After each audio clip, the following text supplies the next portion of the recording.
မြေမောင်များလားအမှန်တရားရှာဖွေ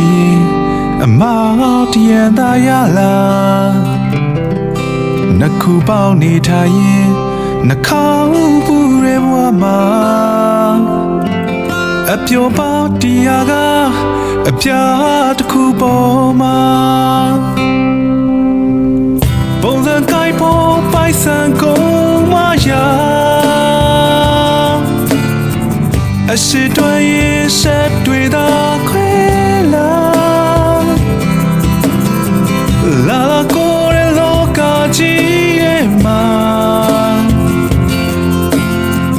ခေတ္တရောက်သူမခေါ်ထားရဲ့ပါကွာနေရင်ခေါက်တန်တွေကြား